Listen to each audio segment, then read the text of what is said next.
Everyone, welcome my another blog. তোমাদের সঙ্গে share করতে চলে এলাম।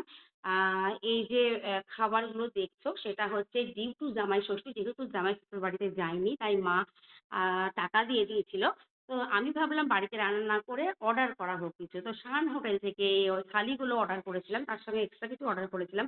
তো থালিতে কি কি ছিল দেখো, ভাত ছিল, পোলাও ছিল, আলু করলা ভাজা, চাটনি, পাঁপড় ভাজা, পটলের দোরমা, তারপরে আলু আর কলার একটা তরকারি, আর ছিল তোমার চাটনি, আর স্যালাড ছিল, আর এক্সট্রা অর্ডার করেছিলাম মাটন আর চিংড়ি মাছের একটা আইটেম। তার সঙ্গে ছিল বেগুন সুন্দরী, পোস্তর বড়া, মুসুরির ডাল।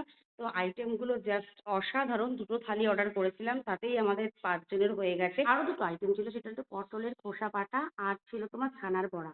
তো এইগুলোই অর্ডার করেছিলাম, তো অনেকটাই এক্সেস হয়ে গেছিল। আর লাস্টে সান হোটেলের স্পেশাল আইটেম ছিল পাতানো দই আর গোলাপ জামুন।